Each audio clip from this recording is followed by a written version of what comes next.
Sup? It's Hallie. Dear viewer, do you remember, way early on in this series, when I said it was going to come down to one Gaia shard that we have no idea where it is, and we're not going to be able to find it? Yeah, that's exactly what happened. And even though the guide has a list of where all the Gaia shards are and where to get them, it has been a very long game, and I don't quite remember where exactly I did and did not get Gaia shards. I'm able to write some of them off, but there are other ones that I just have no clue about. So I decided to say the heck with it. In order to find the missing shard, I would have to go back through this series and fill out the checklist of the ones I picked up along the way. And that would be quite an endeavor all on its own. So you know what, we're just gonna go. We're gonna get our endings, and that's gonna be that. We already got the ending where we accepted the offer, and we just stayed with Nadia. Do you mind thing? But I did say I wanted to do the final battle one more time, and, well, here's the party. We've got Old Neon and Young Neon, and Old Grant and Young Mishra teaming up to stop Current Mishra. There's our paradox battle victory that we're going to have. I hope you enjoy it. I tried to pick the people that would make the least sense being in the party together. And while Neon and maybe past Neon would still have a reason to fight Grant in the present, Grant and Mishra certainly don't. And there are other characters I could have chosen who are beside the conflict, like Demia, for example. Don't get in my way. Or characters who are dead and should have stayed dead for a long time. But I was like, nah, you know what? If we're gonna go into a fight and try to have as many paradoxes as we can, then we should have as many of the characters who are clones of each other as possible. Because even with, like, paradoxes justifying it, there's no reason that there should be 2 Neons and 3 Grants in the same world at the same time. So here we are. We get to worm our way down to the heart of Theia. I'll try to make it quick. Try not to bump into too many encounters. But we don't exactly have Rotaro with us, so, you know, it's whatever. If you have to watch Neon punch some people to death, I guess that's what you'll have to do. Yeah. I could also just run, I guess. These enemies are not nearly as fast as the ones we were dealing with in the Extramordial, so getting away from them isn't as big of a deal. And besides, we could still run from the Extramordial enemies anyway. I think the exit was this way? Maybe? No, it was the other way, wasn't it? Eh. Hopefully you'll manage to walk. Even in the end, these samey areas are still a plague upon me.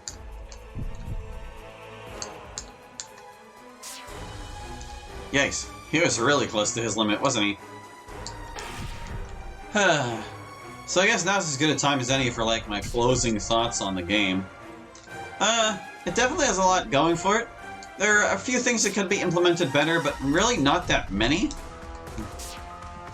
I was glad to see that 100% completion is not really outside the scope of possibility. Like, I feel like I did a pretty good job combing this place. We only missed, on our own, that one part of Theia that's not even part of the surface of the moon. That one NPC mentioned, but it wasn't indicated on the map. And, like, I feel like that's not necessarily a terrible thing. Like, what I would have liked is if there were other locations similar to that on other maps. Like, we had the old man's house, who gives us treasure boxes. That was marked on the map. We also had the old library where we found the Weaponomicon that was marked on the map. Those were places that could have been unmarked, that you could explore a map and reasonably find on your own. And I feel like if those places had not been white dots, that would indicate to the player that, hey, sometimes there are locations that you can't find just by looking at the map itself. You have to, like, explore and find those places on your own. And that would have helped to justify the existence of that spot we couldn't reach. But apart from that, the Gaia Shard quest. The game was good about warning us whenever we were in places where you could find a Gaia Shard that you could miss permanently. And while I appreciate that, I also think that it would probably be better if those Gaia Shards were moved to other locations, just so they aren't possible to be permanently missed. And the other end of it is they could really have used some way to indicate when you've found all the Gaia Shards in a location. Like, this is a little trickier, and it's something the game Ocarina of Time did well with its Golden Skulltulas. There was always a way you could check whether in a dungeon or in a location on the map, you could find out if you had all the Skulltulas there. And that was really important because Gold Skulltulas were hard to track down in that game, and there were 99 of them, just like there are Gaia Shards in this game. So if there was some way that the game could indicate to you when there were no more Gaia Shards in an area, that would really, really help, I think. You could put it on... Oh, I already killed that thing, didn't I? I'm attacking an enemy that's already dead. You're the one I'm trying to hit. Oop. You have to press down to reach this guy. Anyway. Yeah, you could probably put them on, like, the map select screen from the Albatross. That would tell you if you've got all the Gaia Shards on an entire planet. Ideally, it would be better if it was locations within the planet that you still had to search, but... And, like, a way to tell if you got them all from the extramordial or whatever. But yeah, anything indicating where the Gaia Shards were still missing would have been really, really nice to have. But in the grand scheme of things, that's not a huge deal, I guess. I mean, it's not like we missed out on much content by not getting them. I don't know what happens whenever you turn in all the Gaia Shards. It said it affects, like, the outcome of everything, but it doesn't seem to at all. Like, from what I've seen in the guide, there are only 4 endings, and you get them via the various combinations of did you accept Latimus's offer, and who's your life partner, Marcia or Nadia. So, any bearing it all has on the ending doesn't seem to actually exist. So that's fine. The combat is a little basic in this game. Like, you can get away with just mashing a lot of the time. There are moments where it counts and it's better to form a strategy, but in general the game is not going to force your hand. It's more of a story-focused game, and that's fine. The story has certainly been interesting enough to keep us moving along. I'm honestly surprised that we had so many episodes where the story still advanced, even regardless of what we were doing. So, there's no shortage of it to go around. But the combat could be more compelling as well. But then again, I also set this on, like, normal difficulty, didn't I, at the very start? I don't know if hard mode would change that. I'm not gonna find out. Look at all our stat bonuses.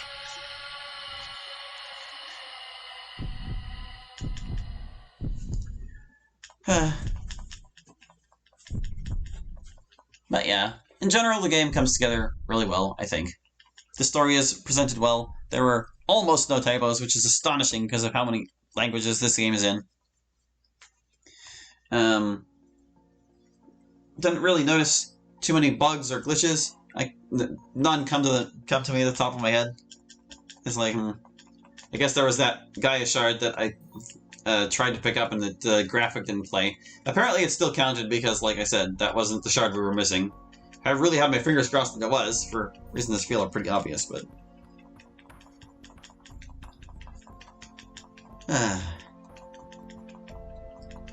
It's hard to compliment the game for the artwork because it's hard to tell how much of this is original artwork and how much of it is just ripped from other beautiful well, no, not RPG Maker games, but RPGs of, like, the 16-bit era. Because there's no shortage of those, and we saw in the credits just how many of them were cited for their resources. We also saw, like, how many places it drew the soundtrack from. Like, it's stitched together from a ton of things. And it pulls it off well. Like, it feels like a cohesive game. Nothing's really clashing, necessarily. But at the same time, it's not exactly a completely original project, when it kind of feels like it could be. Like, goodness. I don't know what kind of art budget they would need to replace all these graphics that they borrowed. But... they clearly put a ton of work into this project. It's been going on for like over a decade, apparently. And I don't know, it just... it seems like kind of a boondoggle to me personally, because it's like, if you're going to put a tremendous amount of effort into a project like that, you might as well at least be able to profit from it. And this is a game they can never sell because it has resources from commercial games that they have no right to sell. So it's like, But still, a very enjoyable experience overall.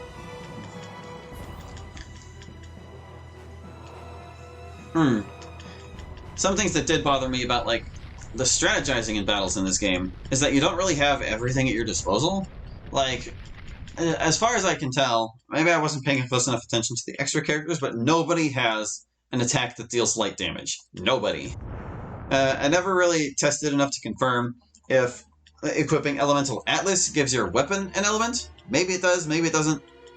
It kind of didn't matter in the end, but if you're going to have monsters be weak to things, then those are things that the heroes should have access to in one way or another. And maybe I'm mistaken about the light thing, maybe I'm not. But let's also keep in mind that a lot of the, like, endgame enemies, especially the bosses toward the end, had no weaknesses to, like, statuses or elements or anything. And whenever that's the case, it kind of just becomes a numbers game. Like, I was able to overcome the toughest monsters in this game just by grinding to 99. And that feels wrong, honestly. That's... If your game has solid enough mechanics, you should be able to make creative enough bosses where the numbers take a backseat to the strategy. And this game just doesn't have that. It has the elements there, but it doesn't really use them. Which means that the combat does not really have very much depth. So it's a bit of wasted potential there. Like, it's not the most important thing for an RPG, but it's nice to have when you can have it.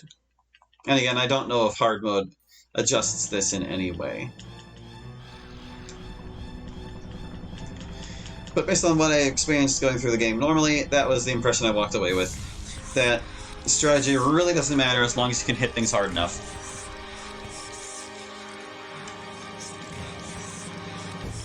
And there are other things I might reconsider as well. Such as, like, how the arena works. Like, it really feels inspired by, like, Pokemon's battle towers and things like that.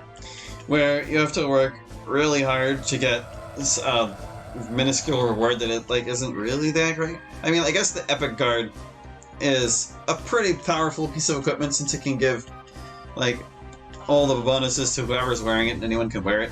But you can also get that with the Definitus Atlas, which I don't remember where I got that exactly, but I know it wasn't from the arena, and anyone who has a weapon slot for it can use it, and get basically the same effect as the Epic Garb. And it's like, it's not like it's difficult to grind for those either.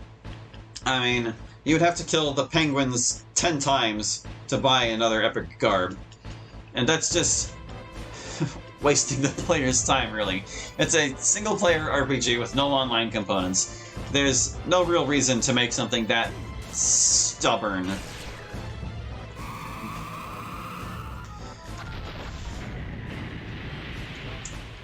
There's like no point whenever you don't have to worry about balancing it for multiple people playing. It's not like World of Warcraft where getting the super rare stuff is like a feat to brag about to your friends or whatever.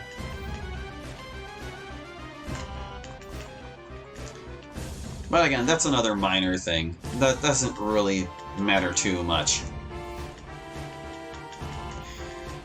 Yeah, I wouldn't say the game really has any overarching flaws, specifically. Just general stuff that's like personal preference, perhaps. Or things that could have been but are okay as they are.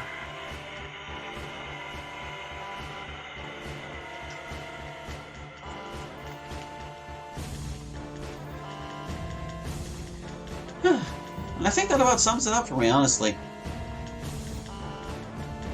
Alright, the auction house. I think I complained about the auction house enough whenever I was going through it myself. There were parts of the story that I felt were a bit melodramatic when they didn't need to be. Like I mentioned about how Neon's wife was... they tried to make it sadder by having her be pregnant and making you kill her yourself. And it's like, well, that's just heaping it up at that point. I feel like the game was trying too hard to make me care there. And Allison died shortly after that. So it's like... I feel like they could have gone with, well, Rose's death was kind of important for Neon's motivation, but I don't know. Whenever the game throws too much stuff at you and it's like, be sad now, it kind of tends to not work on me. But that's also the kind of person I am.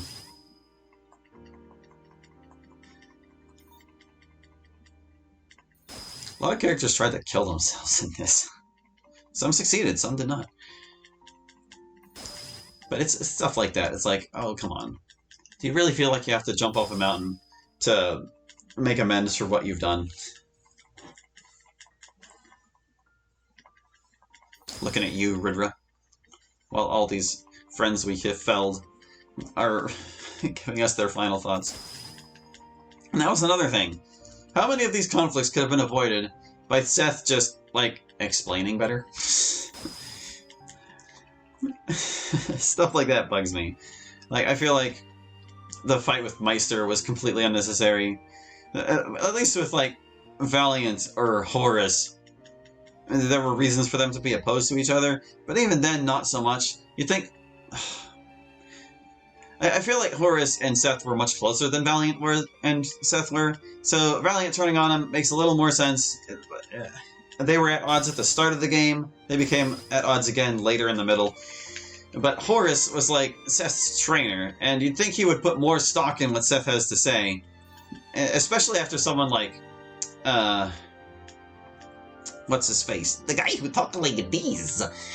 Tried to tell him, hey, you know, there's something fishy going on here. But Horus didn't listen, and he tried to kill Seth anyway, so it's like, that was completely unnecessary. All he had to do was think for himself and listen, but he didn't, so he had to die.